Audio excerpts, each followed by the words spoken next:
Now, I like the Welsh as much as the next man. In fact, I really like the Welsh.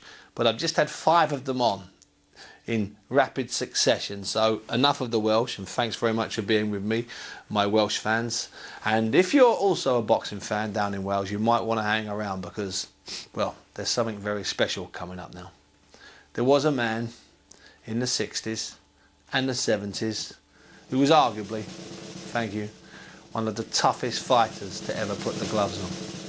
He was a man who was in so many fantastic fights, savage fights, broken noses, dislocated jaws, lost a few teeth, plenty of cuts all over the place.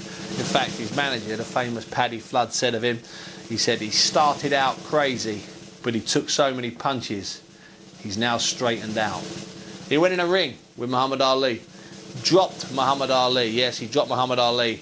And there was a guy watching in a cinema, watching that, and he said, when the man who was considered an absolute pushover knocked the unbeatable champion down, I saw how the crowd reacted, and I said to myself, this is what it's all about. That man was sliced alone. He went on to write something called Rocky, but the man I'm talking about is the real Rocky. In fact, forget that. He's just Chuck Wepner, the legend, and he's on the line now. Chuck, how are you? I'm doing fine. How you guys doing over there? We're doing fantastic, Chuck. I tell you what, but it's about time you put in an appearance over here, Chuck. Well, you know, we had a little conflict of about 47 of them, about a little bit of a conflict of times here. As a matter of fact, I thought today you guys were going to call it 3, and it's 4 o'clock, so well, that's all right. Well, listen, we're delighted that you were there to pick up the phone and talk to us this time. Let's get straight to business, Chuck. Now, the last time I spoke to you before Christmas, I think you've actually got your own book and film, your own film coming out. Is that correct? Well, it's being made. Actually, October 25th, they did a big documentary on me called The Real Rocky for ESPN. Yep. Which got a 93 rating, which is the highest in over 5 years. And now the movie comes out. The movie will be out. It'll be in final production. They've told me 3 times, actually, late spring, early summer, which means the end of May, the beginning of June. Mm-hmm. So Chuck, what are you up to day to day? What does Chuck Wepner do now that his boxing days and trading punches with the world's greatest heavyweights is all over? Well, I'm doing the same thing I was doing when I fought for the title 37 years ago. I'm selling liquor for a company called Allied, which is the biggest company in New Jersey and the 3rd biggest in the United States. I've been doing this. My wife's doing this now 12 years, but I've been doing it since 1969. So I've been doing it for a while. And that was right in the middle of your massive period of trading punches. I'm going to ask you a question. I'm going to ask you some good questions, hopefully, Chuck. Ones that I don't know the answer to. Now, in your listed fight, the one in 1970, which I think was for the New Jersey heavyweight title or whatever it was.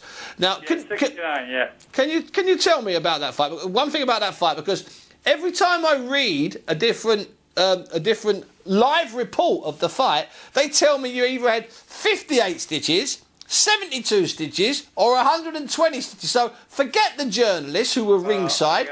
How many stitches did you have?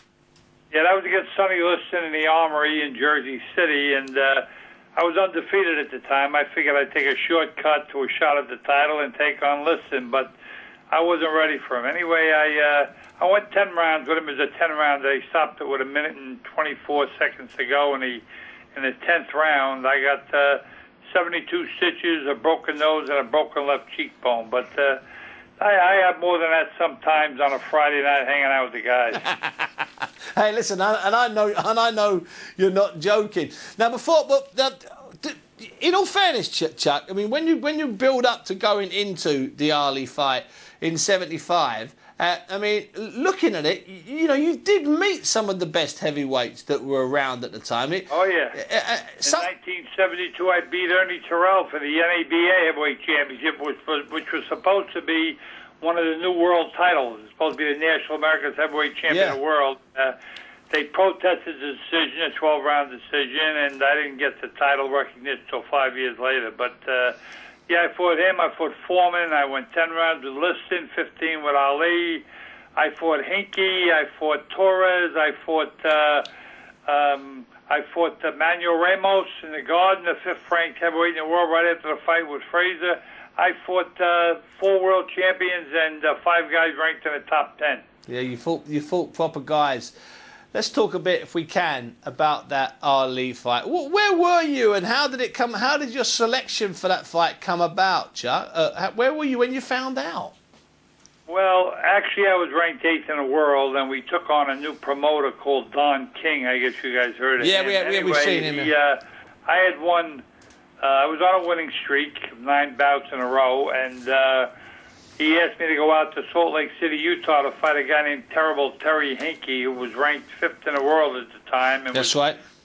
34-2 with 2 draws, and big puncher. Anyway, I went out there, I defended the North American title, which I won in 72, and I had him down 7 times, and I knocked him out in the 11th round, and earned a shot at then-champion George Foreman. 3 weeks later, Foreman fights Ali in Zaire, and Ali knocks him out in the 8th round, and I thought I had blown the shot, but 3 months and a day later, when I was home, the phone rang, and my mother said, Chuck, pick up the news. You got to look at the back page. The whole back page said, Ali to defend against Wepner March 24th in Richfield, Ohio, which was a suburb of Cleveland.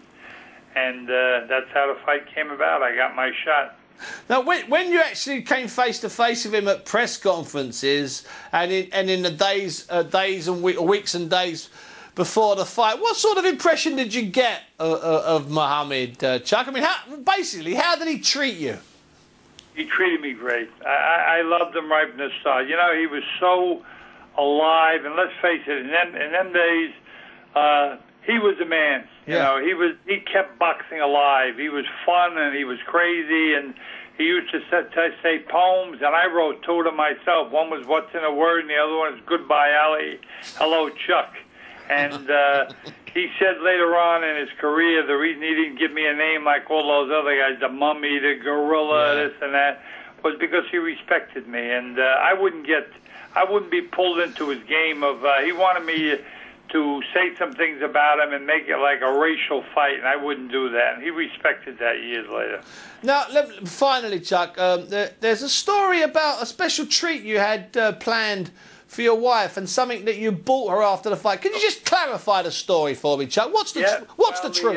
The night before the fight, I went out and I picked my wife up a powder blue negligee, and I gave it to her, and I said, honey, tonight I want you to wear this to bed because tonight you're going to be sleeping with the heavyweight champion of the world. Anyway, after the fight, I come back to the hotel. I walk in, and she's sitting on the edge of the bed in a negligee. She says to me, am I going to Ali's room, or is he coming to mine? So she had a pretty good sense. And you know what? She was English. I didn't know that. She was born in Ipswich, English, England. She was English. And she had a good sense of humor. Well, listen, Chuck, I'm going to pay you a big compliment here because I've done this show. This is the 24th show we've done. And the 2 cameramen, both their cameras shook when you cracked that joke there. They both started laughing out loud, which means it's good because it's a big compliment for you. But sadly, I've got to sack them. Chuck, listen, it's been an absolute pleasure and a delight having you on the show. Thank you very much, fellas. I really appreciate it. It's an honor for me to be on the show because I know you guys are big time out there. And I appreciate the call. Thank you very much. Thanks very much indeed, Chuck Wepner.